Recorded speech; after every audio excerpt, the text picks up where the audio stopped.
livro Ponto para o Amor, nós podemos mais ou menos descrever uma sequência de reações que a senhora teve ao receber, ao vivenciar esse fenômeno de diálogo telepático com o seu pai. A senhora teria ido do medo inicial, passando pela incompreensão e depois a curiosidade em saber o que estava acontecendo. Essas reações já foram superadas hoje? Na medida em que eu estudei, você viu um capítulo que eu chamei Hipóteses Explicativas.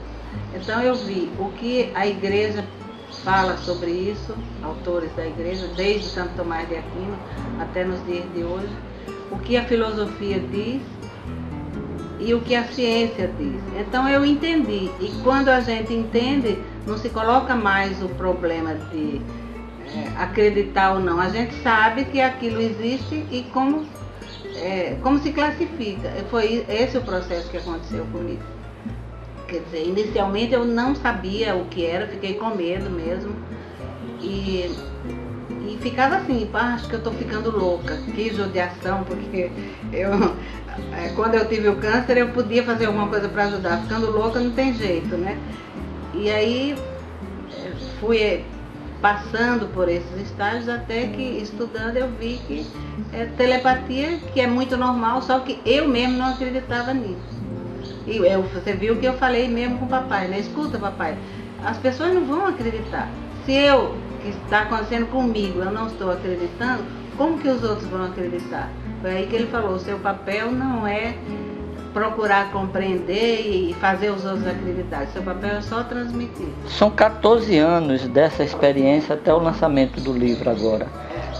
Por que tanto tempo para o livro sair? Por que tanto tempo para tornar público essa experiência? Boa pergunta. Tem algumas respostas. A primeira é que eu precisava primeiro saber o que era, intelectualmente, para poder, então, fazer alguma coisa.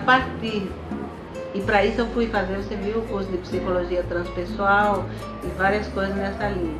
Então, depois que eu fiquei sabendo, aí eu tentei redigir o livro, que naquela época foi uma monografia desse curso aí, na medida em que, para mim, escrever é muito importante. Eu consigo, digamos, arrumar a minha cabeça escrevendo as coisas. Depois, havia um problema de autoimagem. Eu pensava, como que eu, professora da USP, vou colocar uma coisa dessa que nem eu acreditava? Então isso vai me deixar numa posição ruim, junto dos meus colegas, não sei o quê. Aí de repente eu pensei, bom, agora eu estou aposentada. Não é que eu não tenho mais esse problema de autoimagem, eu tenho ainda, mas eu resolvi que era importante, digamos, fechar um gestalt. Eu fui disso daqui do começo, está chegando ao fim, está sem fim, então eu vou fechar agora publicando esse livro. Isso foi decisivo, foi o elemento decisivo ou há outro para a senhora publicar o livro?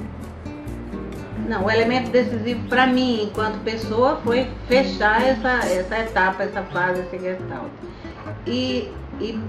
Eu achei assim, que papai tinha me dado, quando ele disse, sua missão é comunicar, que ele tinha dado uma missão que eu não estava cumprindo. Então, digamos que eu fiquei com um pouco de culpa.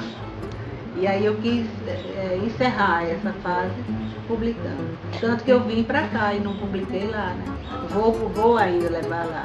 Mas no momento, eu quis fazer primeiro aqui, porque aqui era o lugar dele, as pessoas que ele conhecia e tudo mais.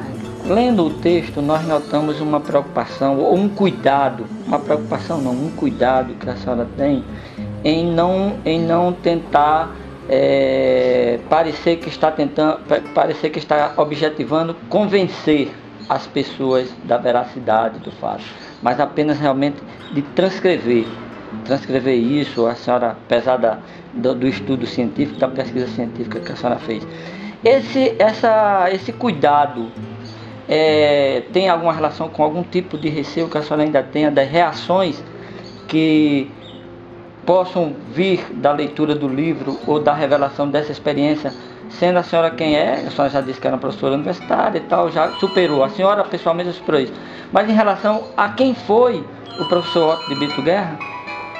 Isso tem o que ver, sim, porque Ontem mesmo eu estava conversando com alguém muito próximo que ouviu falar do livro e que, quer dizer, ouviu falar, mas não leu.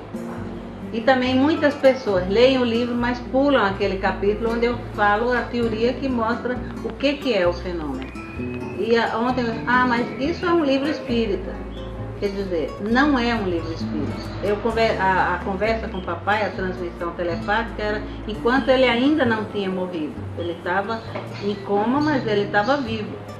E do que eu sei, pelo que eu conversei com várias pessoas que coordenam centros espíritas e tudo mais, eles falaram, não, existe, digamos, pode ser que você tenha, ou você tem de fato uma mediunidade exacerbada, mas isso não é um fenômeno espírita, esse aí, porque foi enquanto ele estava vivo, e no espiritismo normalmente é quando as pessoas já morreram.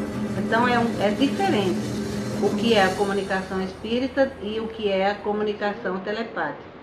A mensagem do seu pai para a senhora foi que a senhora pense, não seja tão racional, pense mais com o coração. A senhora avaliaria hoje que conseguiu cumprir essa mensagem? Olha, eu diria que numa escala de 0 a 10, eu consegui uns 7 mais ou menos. Mas estou fazendo esforço ainda para isso, né? E consegui não só assim, objetivamente em termos de comportamento, mas também em termos de convicções. Fui até a Índia, o Dalai Lama é o mestre da compaixão, né? E a compaixão é uma coisa importantíssima.